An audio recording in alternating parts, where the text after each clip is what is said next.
Honda well and truly surprised us at the start of the year when it launched the all-new Civic Type R in the country just a few weeks ago. And it was also one heck of a way to kick off 2023.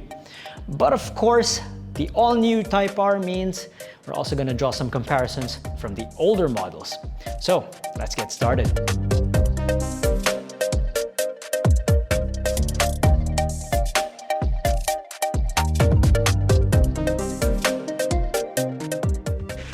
Before we dive into this quick comparison, it's always worth looking at the history of the Civic Type R and the whole Type R range in general.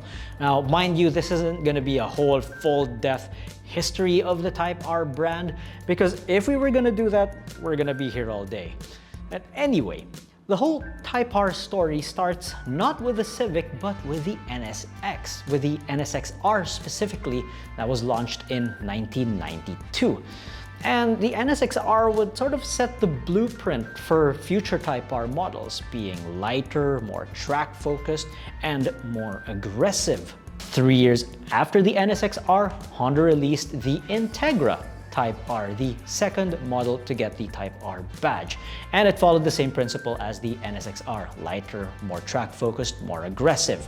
And then we jump 2 years after the Integra Type R's launch, and we come to this, the first generation Civic Type R and the EK9, the star of this little show. Then in 2001, we saw the second generation Civic Type R, also known as the EP3 for Honda fanatics out there.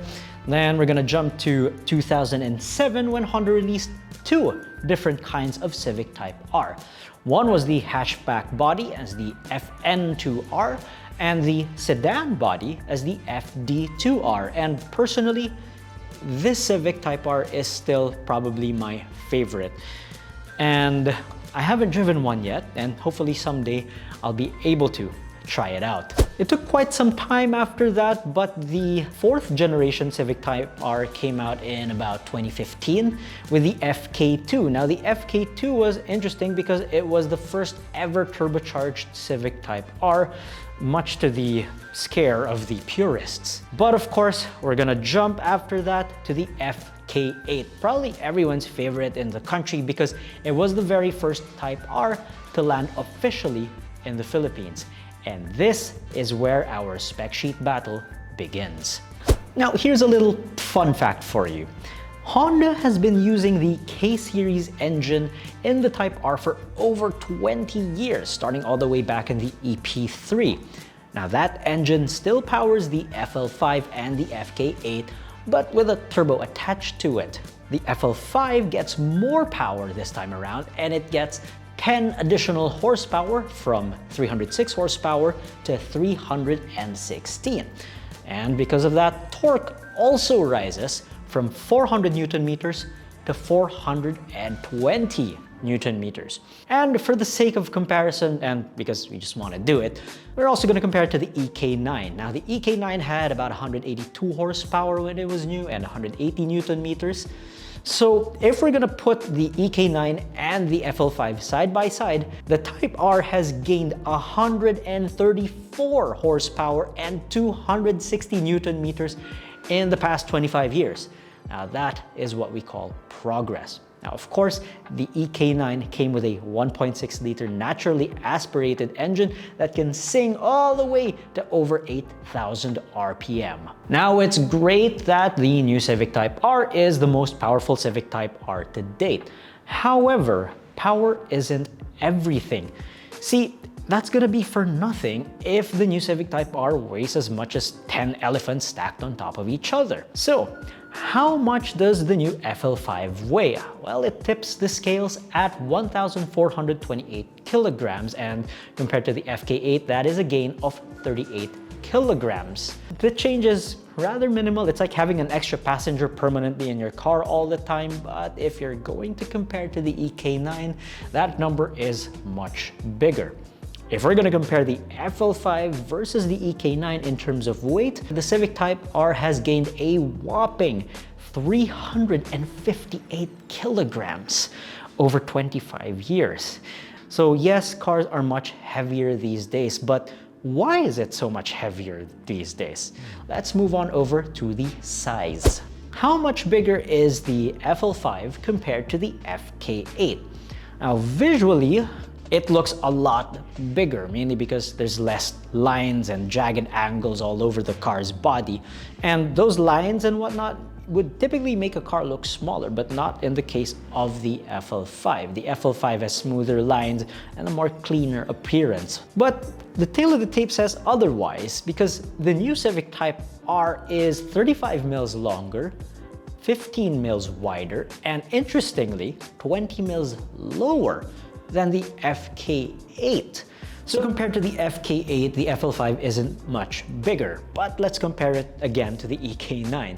And let's say you roll up in your EK9, you park beside one of these new FL5s, well, you're gonna think you're gonna be beside an Accord because the new Type R is 415 mils longer, 195 mils wider, and 45 mils taller than the OG CTR from the 90s. And that also explains why the new Civic is so much heavier than the one from the 90s. Enough of the numbers, what do we think of its styling, its evolution, and whatnot? If we were to compare the numbers for the FK8 and FL5 Civic Type Rs, you'd probably say that this is more of a mild evolution. You know, just a bit more horsepower, a bit more torque, a couple more inches here and there. But there's more to life than numbers. The FL5 does come with more creature comforts and safety enhancements such as Honda sensing, wireless charging, agile handling assist, and so on. But what we don't see are the other improvements made to the dual-axis strut suspension, the limited slip differential, the adaptive dampers, along with the improvements to the car's cooling system. Now, those are things we'll be able to feel once we'll be able to drive it down the line. As for the styling, there are two camps for that. They either like it or they don't. For those who like it, they say that it's better because it's cleaner, it's sleeker with less jagged lines, and it's generally less shouty compared to its predecessor. In some ways, it's a bit like the EK9 because the EK9 didn't come with those look at me aero enhancements attached to it. However, when you're gonna look at the FK8 and those who prefer the FK8, it's the exact opposite of the FL5. You got that huge wing, that aggressive body kit, and generally a louder appearance. If the FK8 were a person, it would be the type that would always look for a fight. And as a friend of mine said, the FK8 screams performance car, whereas the FL5 looks like the kind of person who goes to bed by 9 p.m. Ouch. But here's the thing. The FK8 and the FL5 are luxury cars compared to the original article, the EK9. But that's because the EK9 was as bare as it can be. There's far less sound insulation, the radio was optional, and some models didn't even come with air conditioning because race car.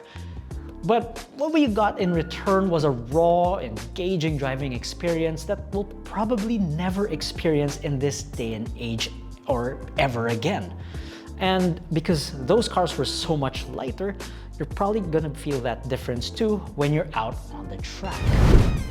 That wraps up our quick comparison between the FL5 and the FK8, guest starring the EK9. So what are your thoughts on the all-new Civic Type R? Do you prefer this one over the FK8, or do you prefer the older one over this FL5? And will you also compare it to a vehicle that's totally not within its category, like a luxury SUV or pickup, just for the sake of argument?